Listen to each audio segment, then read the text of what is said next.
I'm not going to tell him to stay or anything. I'm just simply going to open the door, because with our method, it's like if you go in without permission, you're breaking a core rule. But how can I explain that to you? Because you can't read, so I can't put up a rule chart and have you read it on the door that you're not supposed to go through thresholds.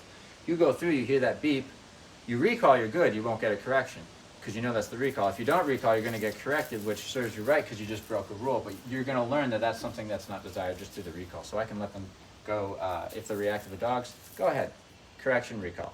Reactive to, you want to go kill a cat? Go ahead. Correction, recall. And go as many times as you want. The dog decides not to do it anymore. Same with thresholds like this. He hasn't been through yet. He does kind of assume probably that it's not, and then not. It's just, and there's a correction. Right here, this guy here. Remember, this guy just got dropped off 15, 20 minutes ago, right at the beginning of this session. It doesn't take much to teach them to recall it after the beep. So that was the wrong decision. And then look. If I have a recall, I have a stay, because I can just keep recalling and correcting when they walk away from me until I release them. So essentially I have a stay of sorts, okay? Now it's early in his training program, so I'm just gonna walk away. I'm not gonna tell him to stay or anything. I don't want to. I want him to, that concept's not even built yet, of stay yet, okay? With me at least, I haven't done it. But we're getting it anyway because I'm taking the option away, so what else is he going to do? He's just sitting there and waiting for me to say he can. So we get kind of that early on, okay? Hey, break. And that's what sparkles for. Come on, break. And then a recall.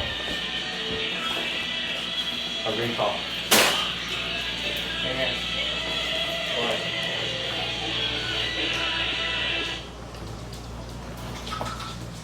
Break. This is him.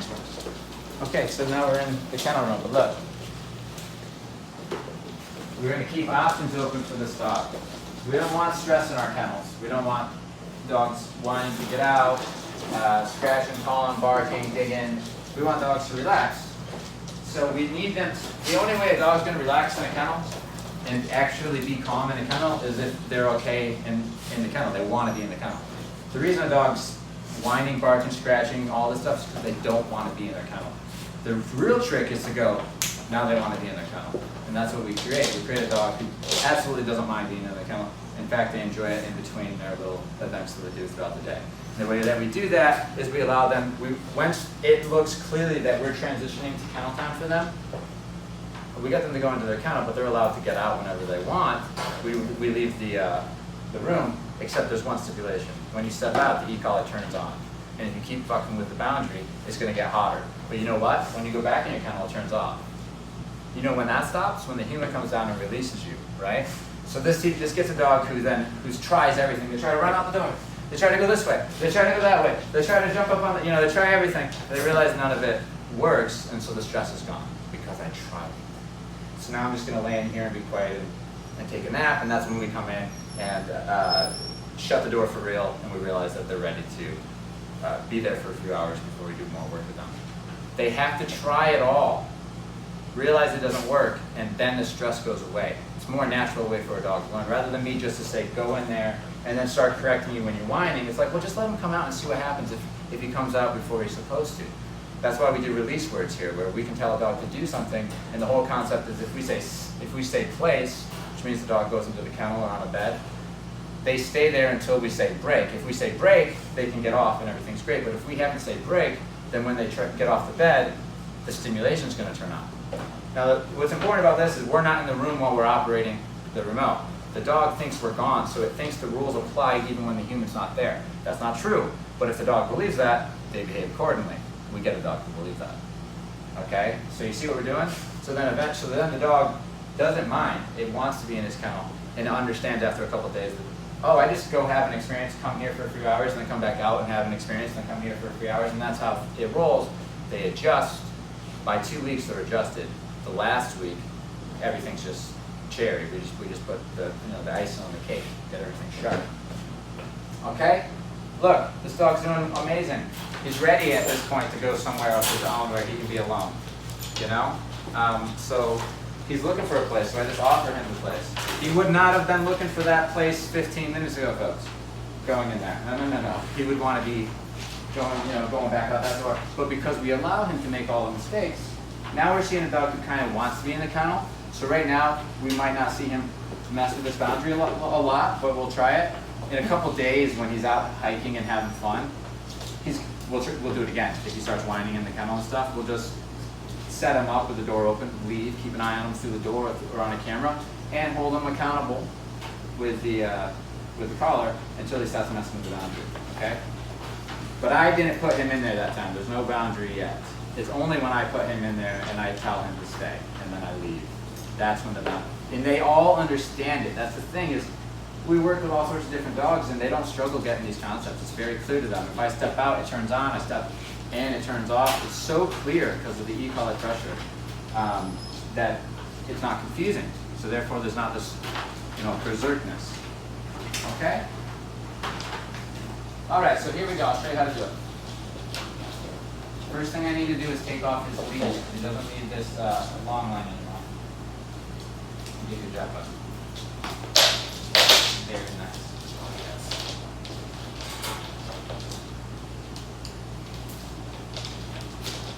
Okay.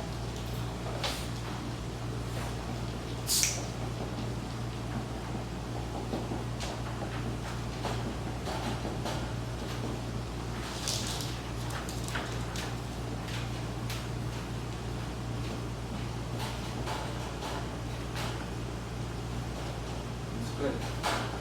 I'm going into a mode where he can tell that I'm going into a mode where I'm about to tell him to do something. And in our relationship, he's like, I should take this a little seriously.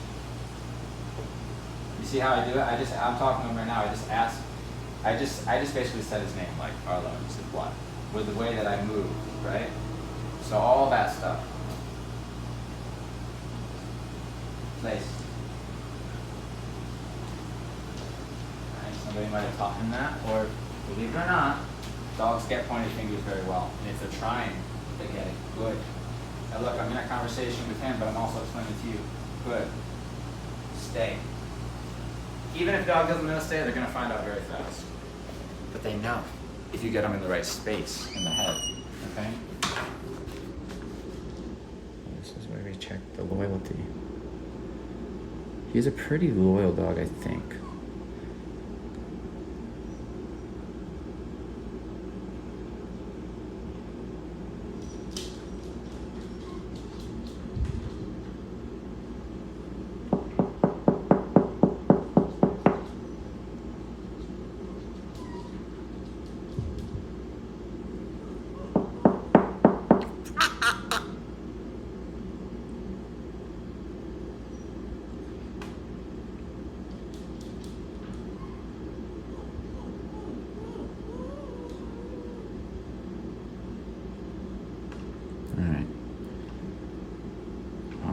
In, you guys can stay here, and I'm gonna just walk by. I'm not gonna tell him he can get out because a lot of dogs assume that because I come back from the room he can get out, and that's another way to get him to bump into the boundary.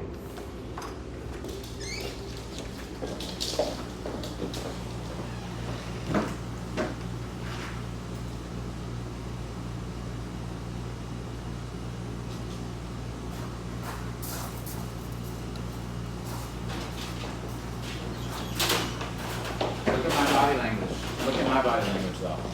I didn't even make a gesture towards the dog in that moment. You understand? We've been talking to students about this and to other trainers about the way my body's looking at the way it looks when the dog gets corrected in these moments. It's the environment, it's not me. So I'm not scolding him, I'm not looking at him, I'm not telling him to go back to place. That only happens, I'll only tell him to go back to place and give him direction if he's confused. But he's learning that this has nothing to do with me. That's what's going to get him to feel content in the kennel. Even if I'm not in the room, those rules apply. At least that's what he believes.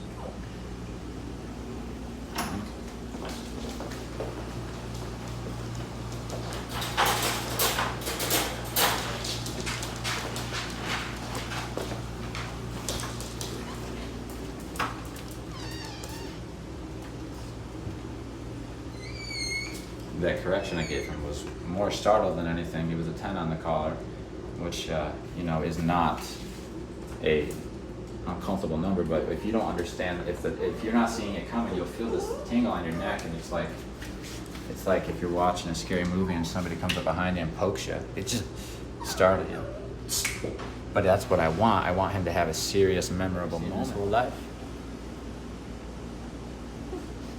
Once you bring him to reality, they say, okay, I'm going to listen. Tucker was one of the worst cases we ever had. He's like, oh, I'm going to listen. Because this is real. They're living in a facade of safetyness, you know? Once they realize adversity is on the table, all of a sudden the dog listens.